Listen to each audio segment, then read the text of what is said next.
righty, the recording has started and I will share the PowerPoint. One moment. All right, Susan, you're on. All right, Yes. thank you so much, Dominic. And actually, if you don't mind, I'm gonna punt it back to you for our roll call. I just had a chance to welcome everybody. We have a number of directors on our video call today, but wanted to give you an opportunity to officially do the roll call. All righty. Well, then I would have to pull everybody up. So give me a second because now I gotta stop sharing. All right, no worries.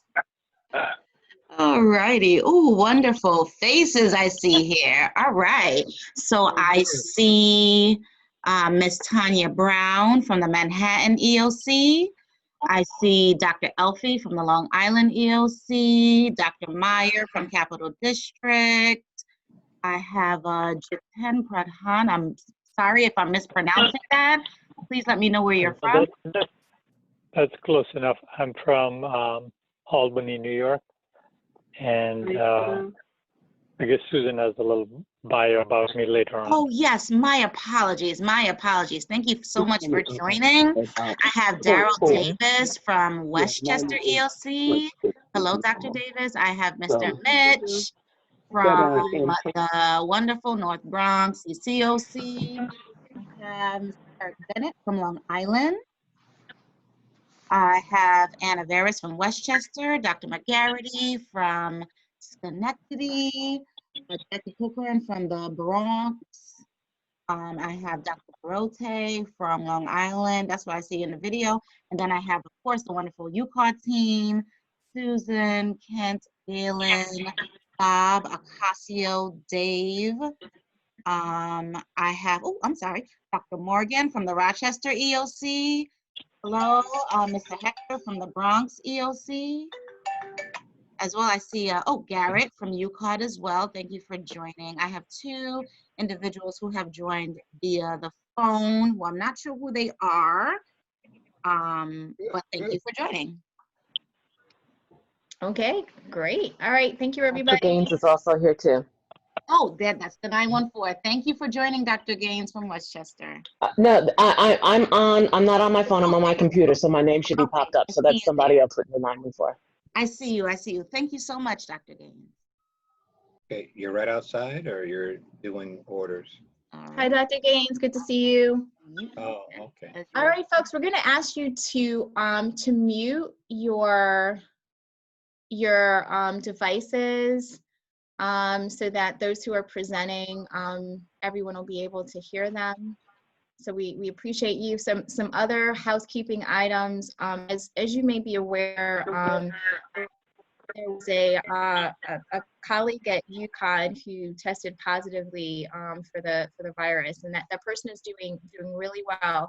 But that has meant that some of us who were on the call, particularly Dominique and myself, who will be facilitating today, may be called away. We get these drop-in Department of Health health calls where they ask us to just stop whatever we're doing and just move forward. Can people hear me? Yes. Okay, great. So they ask. So we may be stepping away at any point, so we just ask you to to just bear with us. But we're looking forward to a really good, productive video call today. And I know that there are some folk who were on the call who have another training just after this, so we're going to make sure that we're going to be timely. And if there's anything that we've missed and any questions, please do not hesitate to email them to myself and Ms. Luke so that we can make sure that we best get back to you. So, yes, also, Susan, yeah, please. In the past week, I've attended many Zoom meetings, so the housekeeping rules have expanded, and I have found that the chat option that everyone should be able to look at the bottom of their screen, and there's a chat option in that. You will see, it should have popped up because I just said hello. You can also save the items in the chat. So if you have any resources that you'd like to share, you can do that, as well as save that chat. So there are 3 little dots for more in the chat, and then you can save your chat. So that is a nice feature, and a lot of people on the Zoom calls have been sharing resources depending on the conversation of the call. So feel free to do so, as well as what Dr. Perkins said. Please feel free to email us any questions that you may have after we get off the call. All right, thank you so much, Dominique. And I see that Karen from Long Island has joined us. Hello, Karen. Thank you for Hi, joining. how are you? Hello, hello. Okay, great. Hi, Dr. Petrie. Excuse me, this is Carol. Hi there. Yes, Dr. Meyer? In the spirit of sharing, can I assume that you're going to be emailing the PowerPoint so I don't have to, so I can expect that in an email? Is that accurate? Yes, Sure. Dr. Meyer, absolutely. All right, great. Okay, so I'm going to go ahead and share the, oh, am I already sharing? I don't see the PowerPoint yet. All right, one moment. Okay, no worries. Let me know if you can see it now. Yes. Yes, Okay, perfect. All right. wonderful. All right, great. All right, thank you. All right, so just want to also share that we have Jiten Padam from Excelsior College, who has joined us as well, and appreciate him open chairing for today. And some of you may be familiar with the open chair concept. It's basically a concept that some of us learned from the Research Foundation side of the house, and basically it's an opportunity for you know, an expert, a guest to, you know, to join. And so just to give you a little background about Jiten, he's a psychometrician. He's been working at Excelsior College as the director of psychometric services for 18 years. Prior to that, he worked in the certification and licensing field as a psychometrician for 7 years. His area of interest is in assessment, and specifically large-scale standardized assessment and issues of validity and reliability. He is someone who's very passionate about learning and scholarship, and it's great to have him as a colleague. Also want to do just some brief introductions today regarding our virtual panel for today. This next level distance learning video call, you know, an opportunity for us to share promising practices, regardless of where people are with, oh, what is distance learning, to I've been doing this for, you know, 20 plus years. So it's a pleasure to have Miss Kyria Ali, the Executive Director of the Queens Educational Opportunity Center. Miss Ali is one of our panelists today. She has worked for more than 40 years in the areas of adult education, youth development, and human services, community and economic development, and community health. She believes the EOC provides a direct conduit to connect with and impact adults, youth, and children in a myriad of efforts that engage, educate, motivate, and advocate. She was also recently a Woman of Distinction, honored by Senator Comrie for her advocacy in the field of adult education, and so adult higher education. So we welcome her. We also have the Long Island EOC team here who's joined us. We have Dr. Marote, who is a visionary leader. She has more than 10 years of experience working in higher education. She's an international scholar, having worked in a number of countries, including Mexico and Peru. And she served in a leadership role as the president of the Peruvian Chamber of Commerce, and she is creative and lots of energy, and it's really great to have her on the call as well. Our other member of the Long Island EOC that's joined us for the virtual panel is Dr. Lynn Elfie. She spent her career as a dedicated educator in the educational system and corporate world, where she was an HR professional and corporate trainer. She was also, she served as an adjunct professor at Brooklyn College, director of a TRIO student support services program at Farmingdale State College. And we are, are really, it's really a pleasure to have her part of the Long Island EOC team. We also have joining as part of the Long Island EOC group, that's part of our virtual panel, Dr. Couturier. She is an alumna of the Long Island EOC and a veteran Long Island EOC staff member serving more than 15 years. She has established a reputation for ethical leadership and a commitment to high quality education. She is another visionary leader and former interim director of the Long Island EOC, and it's a pleasure to have her as one of our virtual panelists. And to round out the Long Island EOC team, we have Derek Bennett, Associate Director of Instruction Technology. He is a banner guru. He's our go-to, and he has this very quiet, steady way about him, and it's a pleasure to have him on today's video call as well, and we look forward to hearing from him.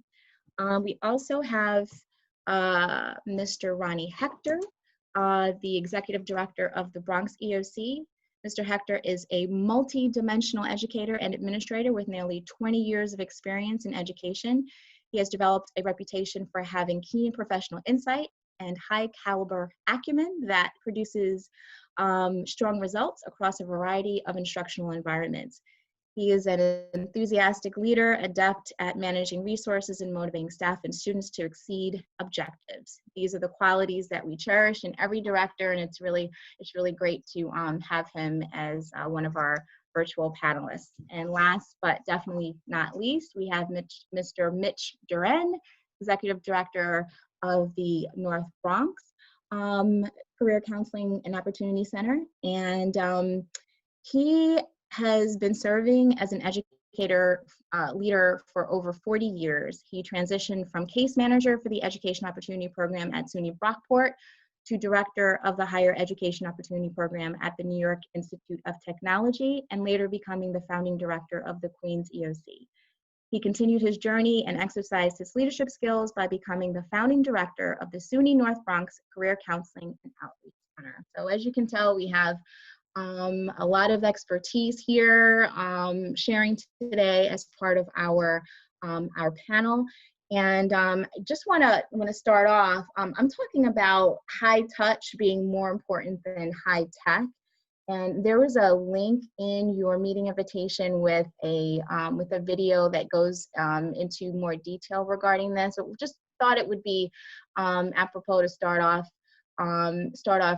today's panel by just talking about how as a system of EOCs that we always want to make sure that we are are continuing in the vein of making sure that what we're known for in terms of high quality education, but also that high touch, the student support services, the connectedness. When students walk into an EOC, they see the brick and mortar, they see the smiling faces, they see the competent, caring staff. And so we're going to be touching on ways that that we found as a system that we can continue that tradition of high touch, picking up a phone, sending a text message, calling. I started as an adult educator back in the early 90s, and had an opportunity to utilize some of the the tools that we refer to as distance learning now, and just knowing that making sure that that we're finding ways to create community, add levity is really important. Our associate provost and director, Lisa McKay, one of the things that I really appreciate about her leadership is encouraging us to make sure that as we work hard, that we always find the time to make sure that people understand who we are, and it's great to work with colleagues who have a heart for the work, and because they have a heart for the work, they want to make sure that students and colleagues in the community know that the EOCs are still here for them during this time, and that, you know, we're going to move to that next level in distance learning, distance education together. So I'm going to hand it off to, let's see, Miss Ali. Was she called? Actually, you know what? Let's do something a little bit. I am here. Okay, great. All right, awesome. All right, Miss Ali. So what I'm going to do is I'm just going to ask each panelist, as we, you know, continue to scroll through the presentation, we're just going to continue to hand it off to one another. Okay, so I'm up now, I'm assuming, correct? Yes, ma'am. All right, so good morning, everyone. Pleasure to meet you all online. It's a blast, isn't it? Or so far has it been.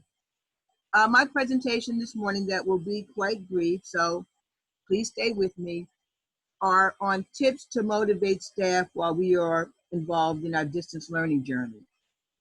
So these are some items that I've done in the past week and a half, and I hope that you may find them to be helpful. Can I be heard?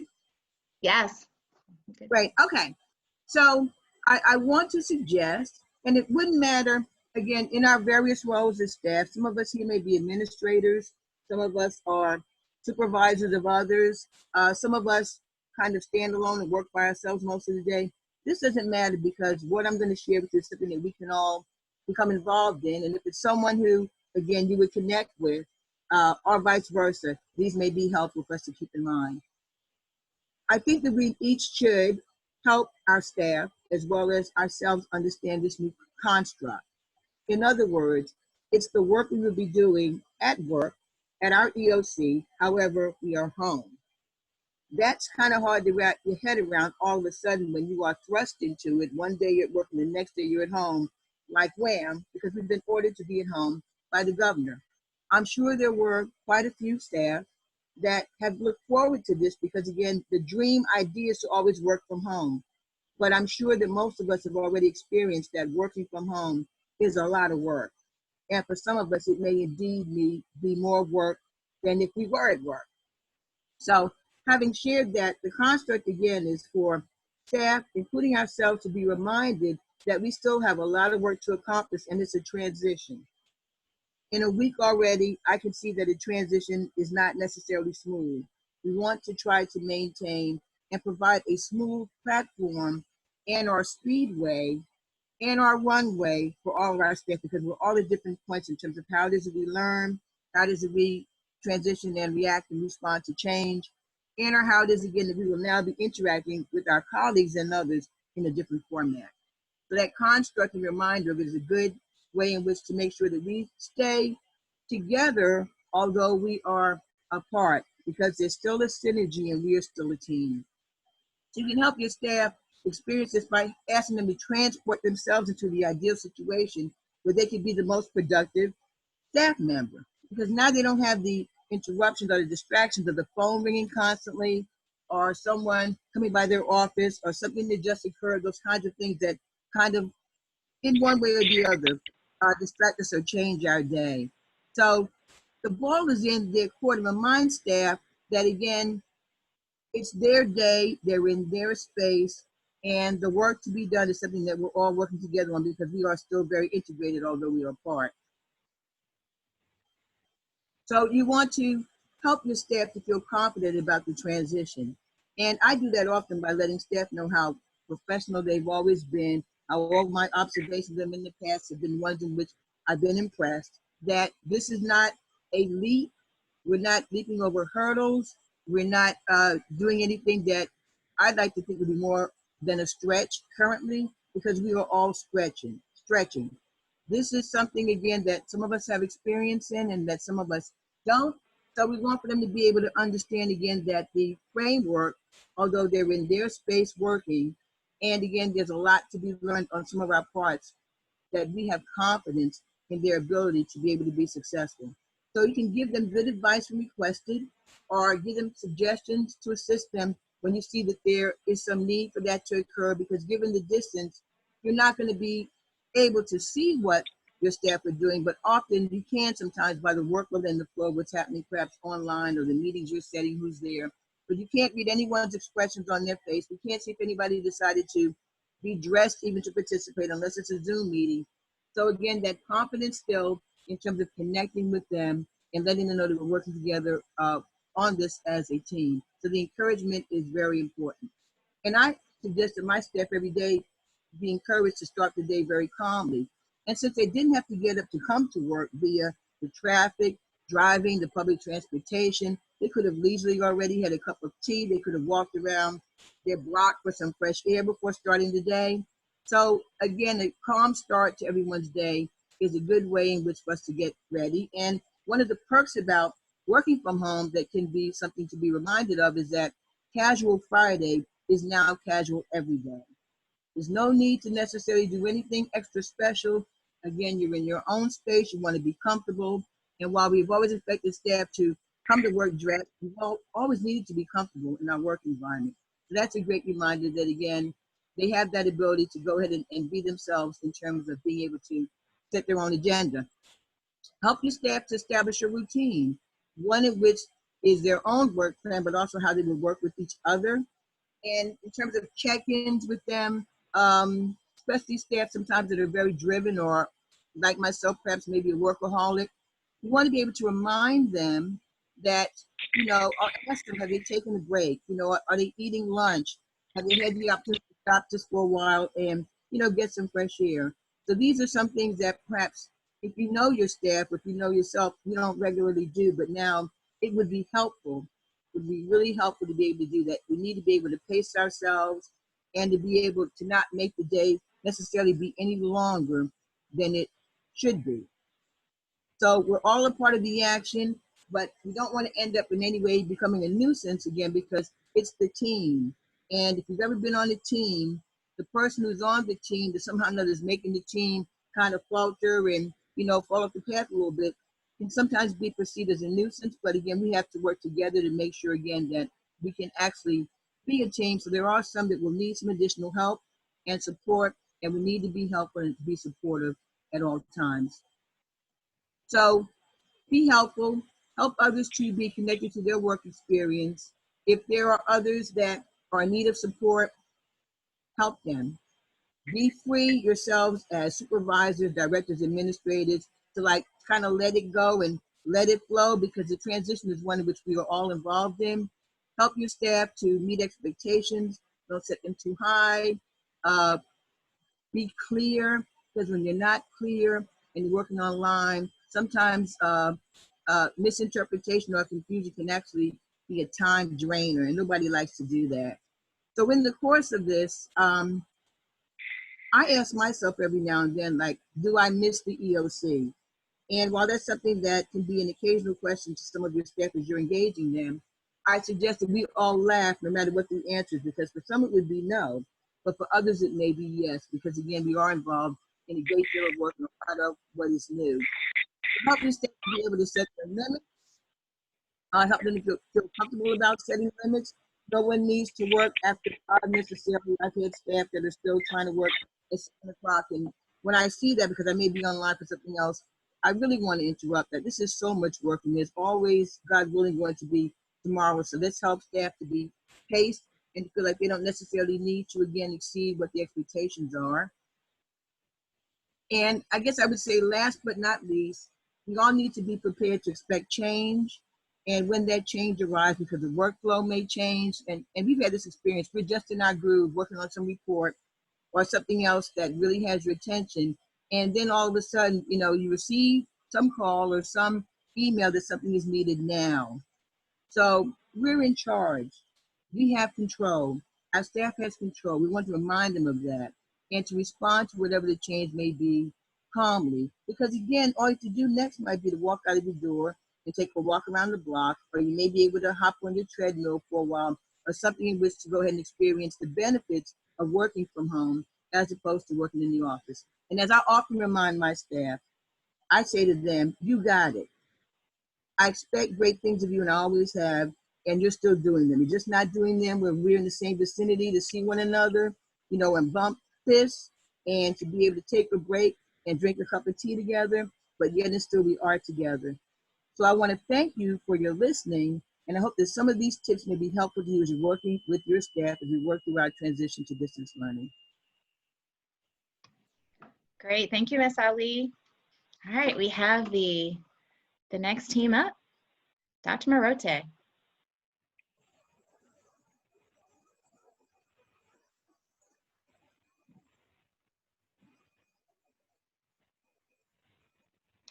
Dr. Marote, I think you're on mute. Yes, I'm here. Yeah, I tried to share my screen. 1 second.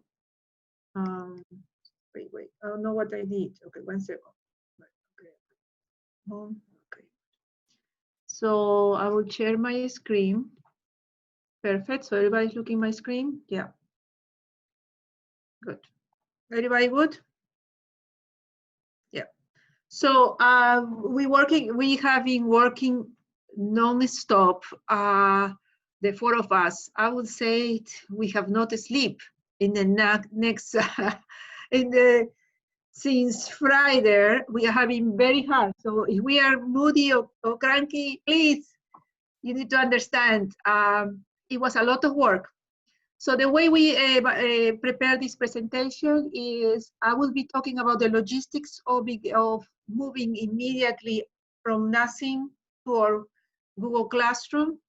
Then Dr. Elfie, she will be talking about how we manage with the teamwork, collaborating staff, counselors, professors, etc. And then Derek will be talking about the technological challenge that we have and how he solved this challenge. And then most of the presentation will be with Dr. Coutier, who is our queen of Google Classroom, and she really worked non-stop so she will do a demonstration and show how she's working, and it's beautiful what she's doing. So let's begin with myself. So what I would like to just give you an overview of what we have so you can see our challenges first. We have 4 areas: healthcare, business, entrepreneurship, and academic preparation. So when we began this remote teaching, healthcare was pretty much set up with Google Classroom.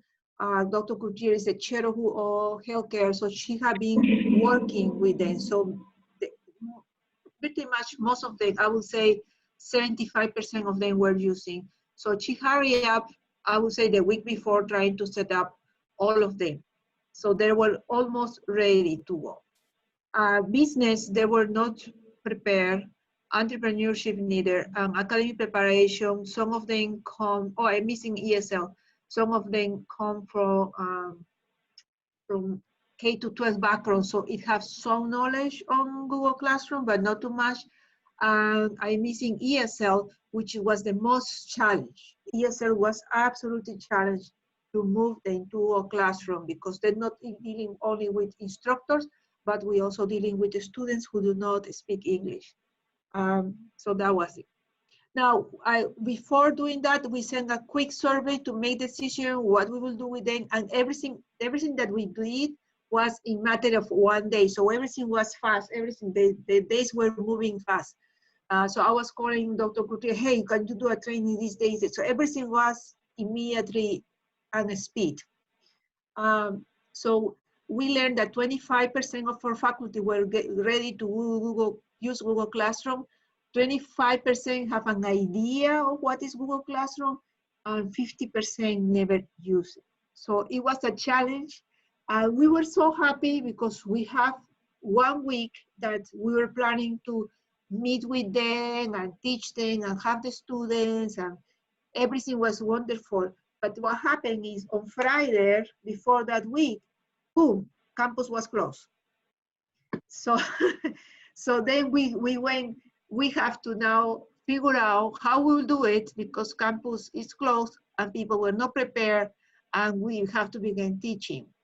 So what we did is we moved the spring break earlier, and I asked permission, the president, please let me open 2 days for the professors to have a training because it will be difficult for 50% who never use it. So Karen Coutier, another 2 professors, they volunteer and they help them to at least get started. With that, we began, Derek became suddenly the head of instructional technology, and we assigned several people, unexperienced people. So Derek, here it is, you have 10 people with you. So Derek will explain just what he did with that. So I would like Derek now to talk about his experience, because it was interesting, because suddenly he have 10 people on his charge, and he need to train them to help the instructors. So Derek, it's all yours. Alrighty. Good morning, everyone. All right. Basically, the challenges wasn't the team. The team was quite knowledgeable in what they were doing. They could easily adapt to the technology. The challenge mainly was the faculty and the students, specifically I don't want to say the ESL, but someone was a language barrier, I would say, not so much the technology. So it was just teaming up the right team member to work with that student and faculty to overcome those hurdles.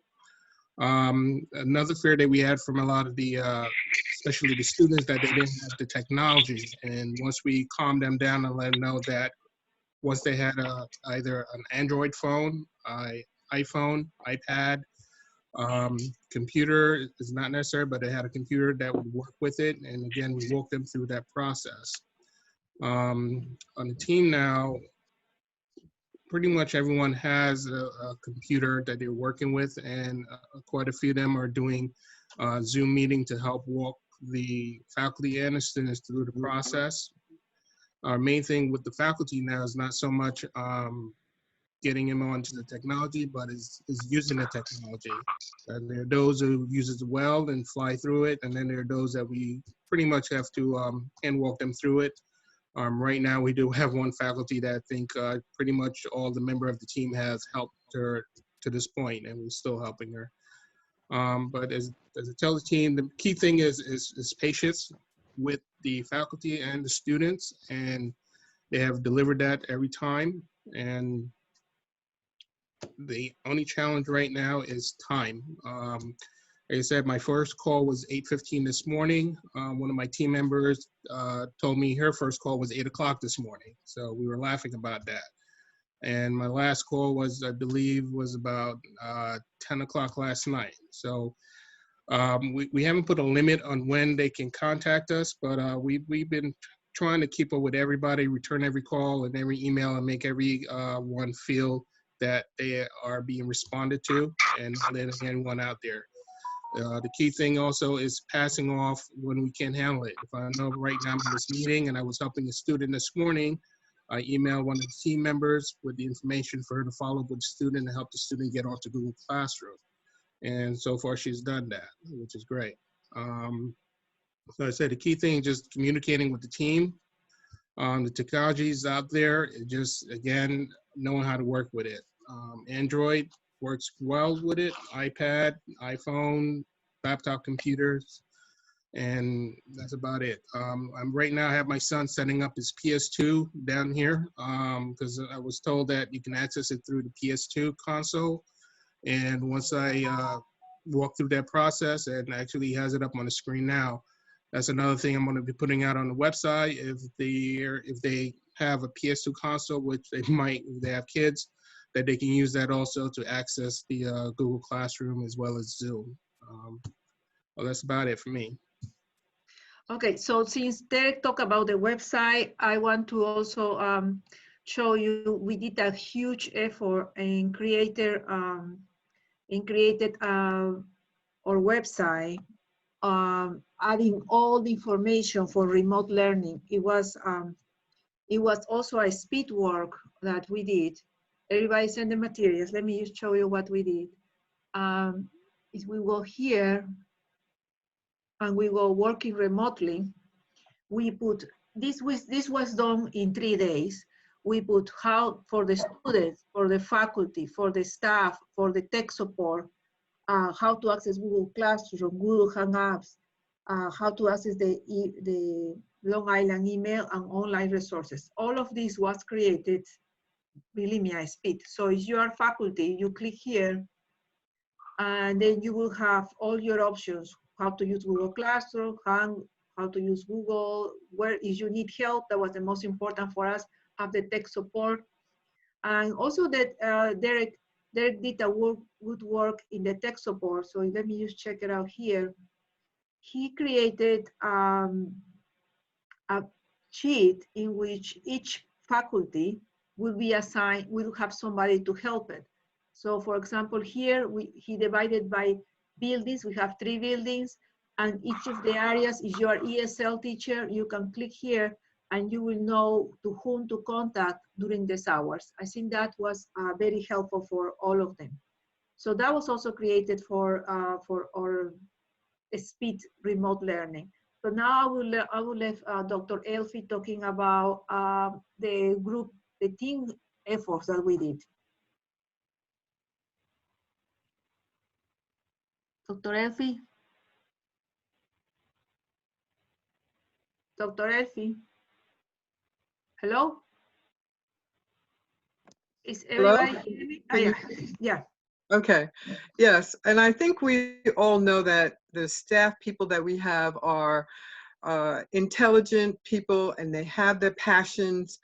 The most important thing is to calm their nerves. Once we talked about we know we're all in this together. We have all of these intelligent minds. We know that we can get it together. And that's the main thing that I found that I had to talk to people about, just reminding them of the passion that they have, the intellectual persons that they are, and then putting people together. It's like Derek said, we already had the teams, all of the technology people, but so people know that they have somebody to talk to if they have an issue. And I've talked to a lot of the folks, and again, trying to calm people's nerves, just making sure that they know we're all on the same page. And it's amazing how people do come together. You know how that is. When we're in need, we will help each other. I appreciated that people became their best selves and they helped each other. And even the poet in me, I couldn't help myself and wrote a poem because the teamwork was so great and shared it with people. So it's the kind of thing where we have to just make sure that we help them to continue to be their best selves through all of the craziness of it all. Those with the total skill to those with no skill, working together without feeling stupid, without feeling like I can't help because I can't do it. We had our teams, and like Dr. Morote said, we had everybody split up. It was amazing how people really did step up, work with people. And again, it was just the kind of thing, we're sending group emails to folks. Come on, we can do this together. We have this, and stay as positive as possible. So just keep moving your team, letting them know that they are good at what they do. Keep them motivated. They will help the students be motivated and positive. I even had 2 students call me and talk about how great this is working from home. And they were afraid at first. So it's going to be up to us to keep the teams together, keep the tension down, and keep the momentum going, that they're learning more. And this is something that they're going to learn, and it's going to stay with them forever. So go for it. And like I said in my poem, go team, go. Okay, so now we'll let the star, Dr. Couturier, to show us the Google Classroom that we were having talking so much. Dr. Hello, Couturier? everybody. Yes, I'm here. So I am now going to share my screen, okay? And I'm learning this Zoom here. I do know Hangout Meets very well. So let me click this on first. Okay, I want my desktop. I want the entire screen. Okay, down up the screen. So can you see what do you see what is there in front of you? Brentwood Day CNA. Yeah. Okay. So this is Google Classroom. So I created, when I say you get to create how you want your Google Classroom to look. So when you're learning Google Classroom, you can create a theme, which is a theme I use here. You can create whatever one you want. You can download it. And Google Classroom really it's not it's a system that brings things together and they interact with each other. So in Google Classroom, you have what is called a stream, okay? You have what is called classwork, you have what is called people, and you have what is called grades. When you go to create your Google Classroom, and you have to create this. So Google Classroom, when you become a user of Google Classroom, so first let's go back a bit. In order for you to have Google Classroom and you can use the G Suite without having any cost factor, you need to have a .edu address. If you have another address, they're going to charge you for the use of this product. So Google Classroom, when it was created, they said they said if you had a .edu, that was why we felt it was important to have that acronym. So then you can use the products in here and you don't have to pay for them. All right. So when you look at it over here, I first want to talk about this waffle here. I had to learn that new word. And in this product, when your students come, they're able to find all the products that they need to use. So we don't use Zoom when we're meeting. We meet in Google Meets because every product in here is aligned with Google Classroom. Faculty can add stuff to it, like I added stuff from the marketplace here that I use in my class. So all of these other products, I use them in my class depending on what I'm teaching. Okay. So in here, the student has the same ability. So when I want the student, in the beginning, my students, I teach them how to use these products here. And at the same time, they can then give me work that I want them to give back. So the first thing I want to talk about though is this one thing. When we first learned Google Classroom and IT came and would show you how to use the computer side of Google Classroom, there's always there's going to be a large stumbling block because faculty wanted to learn how do you put your curriculum in Google Classroom? What are you using to teach the curriculum? What it is that I can use in my class. So one of the things that we had to do when we came in was when Dr. Marota said, could you come and do some demonstrations? Could you do it online? Could you do it digitally? Could you meet the group? I said yes, because I know I had to help the CNA and Allied Health Group learn this. So I understand that people need to learn how to incorporate their work in Google Classroom. So in Google Stream, okay, and the next thing I want to say is that we talked about connectivity today. Everybody should get a Google Voice. So the faculty has a Google Voice number because again, what are you going to be giving your students? Are you going to give them your personal number, which some people don't want to do? So you create a Google Voice number. Google Voice will deliver a number for you that you can give your students. And, I've told the faculty and everybody, even the students, put it inside there that says Google Voice so that when it rings, it's not, some spam. So again, you have to be able to give your student this number because as you're going through class, they're able to connect with you.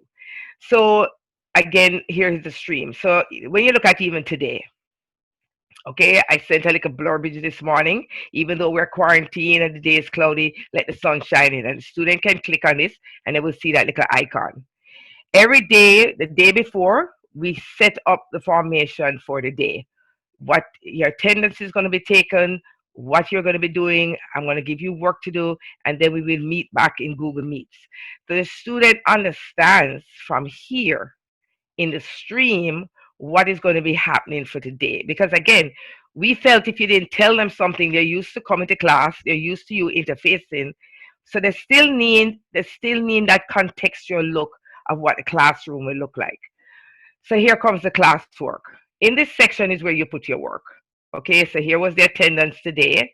So if I pop down and open the attendance, it actually shows me that my entire student signed in. See this number here? They all signed in and the attendance is marked in this box.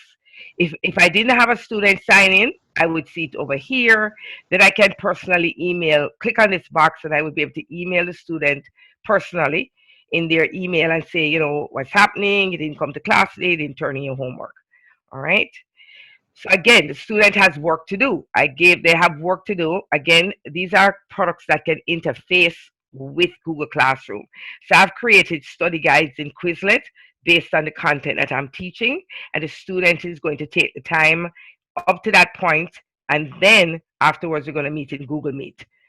Okay, here is a product that they had yesterday. I gave them this work to do, know the facts. So the student had to, I created a document. So look at the document, the faculty has to do this, okay?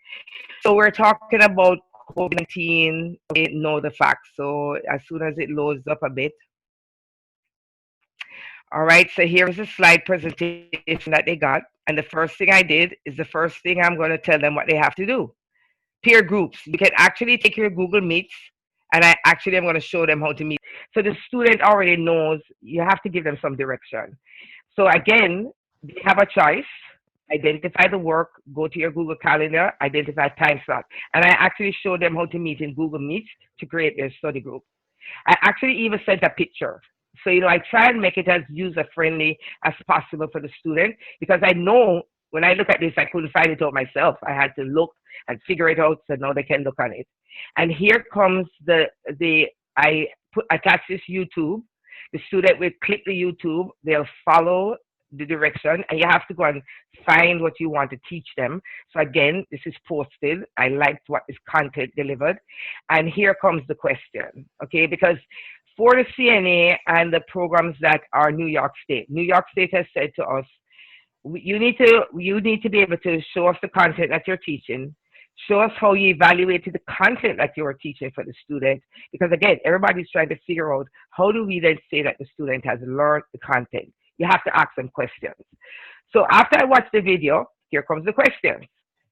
And they have to answer this question here.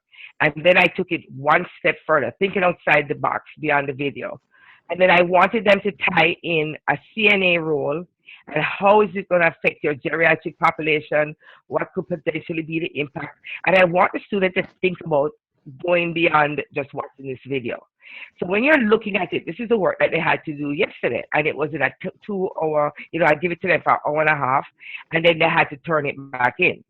So when you're looking at it now, it had a timeline. It was due at 11 o'clock because you can schedule your work and you can give the time frames. And here is what the student did. So what does it look like when they turn it in? Here it is. Now, they uploaded and they worked in groups. So here is where the student created the documents. Some people work by themselves, other people worked in group. And when you click on it, you can see who the groups are. And they can tell you who did what. The student had a choice to either use a slide or a Google Doc. So again, the student is uploading the work, and then you have to then mark it. And today I'm going to mark this content and deliver it back to the student in this space. I'm not worried about these missing people because they worked in groups. And as I come across here, I know he works with somebody, she works with another group, and then they will get the grade regardless. Okay?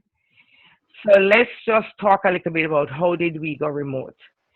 The first thing that I know had to happen for the student is to actually, I created slides and presented and spoke to, shared it with the group, and then we put it in each of the different courses that we have. So here is what we made for the student. All right, so let me just show you here, remote learning online. So let me see if this is the ones I created for the student here.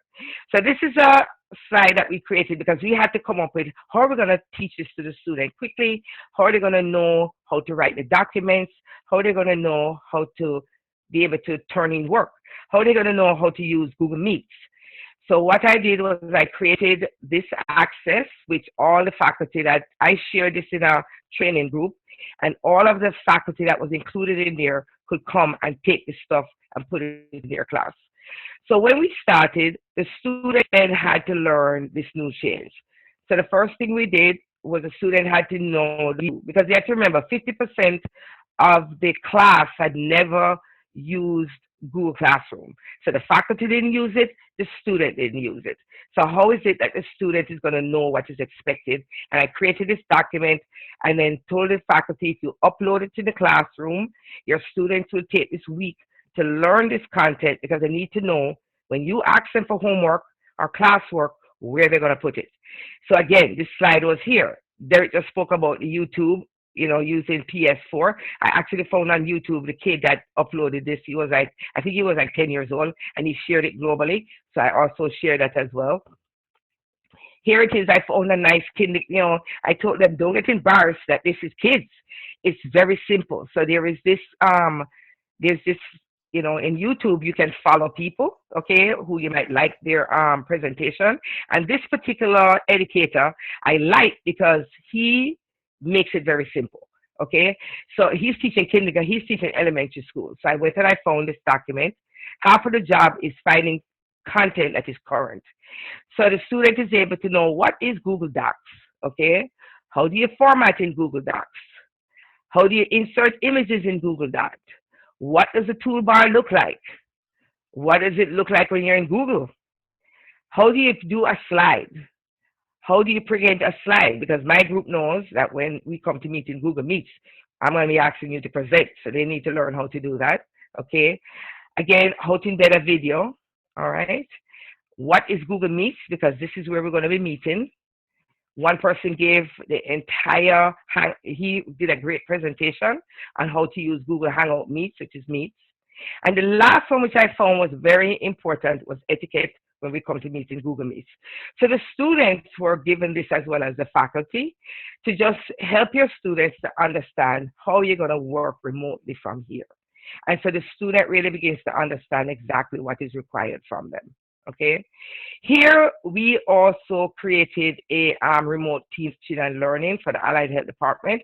Again, I felt it was important for the students to know what is expected. They know what is happening they know what would have happened in their classroom.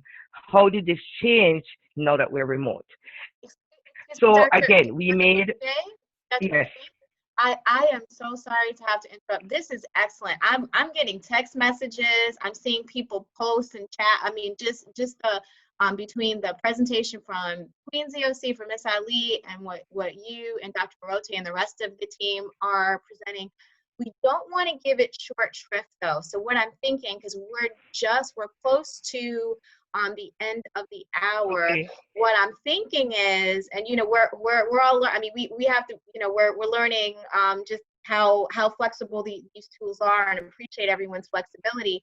I'm wondering if I could impose on you and the team to maybe if we could set up if the UCAT team could set up another meeting in April, and then if you're available, if you could start us off by walking us through the Allied Health virtual tools, and then we'll have and I know Mr. Hector and Mr. Duran have agreed to table their presentations until next month as well, so we'll have more time. If you're amenable to that, we could we could do that. Definitely. Okay, all right. Appreciate you very, very much. I mean, this is really excellent. We have it recorded, so if any of your colleagues have missed it and they want to view it, or you want to view it again, there is a lot of information, a lot of great information. I know Mr. Duran wanted to address the group real quickly before we close.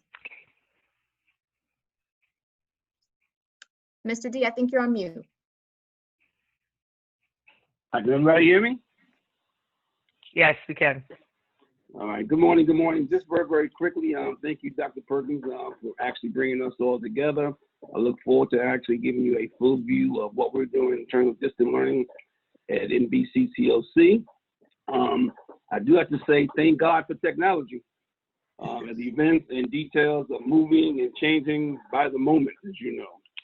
It allows us, of course, to remotely take advantage of distance learning with our students, interact with our staff members, faculty members, community collaborating partners, and last, however not least, justifying our own existence and still, thank God, be able to get paid to keep a roof over our heads.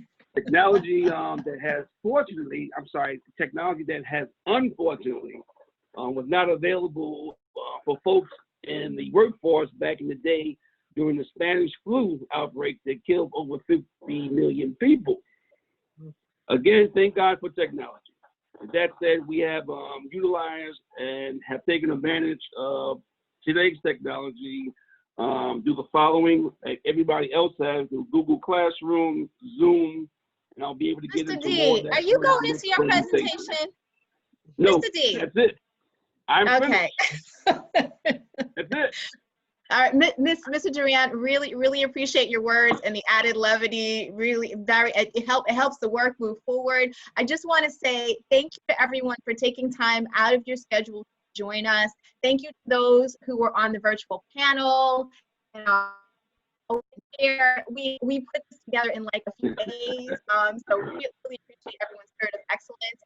And there are messages waiting from the other centers, from me or someone else on the team. We haven't forgotten you. If you were interested in presenting or sharing and you haven't received a call or a text from us, please reach out to myself and Dominique so we can make sure that we have an opportunity to give you an opportunity to share the great things that you're doing. It is 12:01.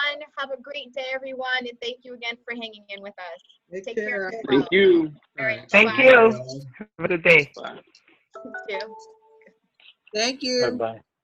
Thank you. Bye-bye. Bye, everyone. Hey, Bye-bye. well. Thank you to 10. Oh, thanks. Bye-bye. Bye-bye.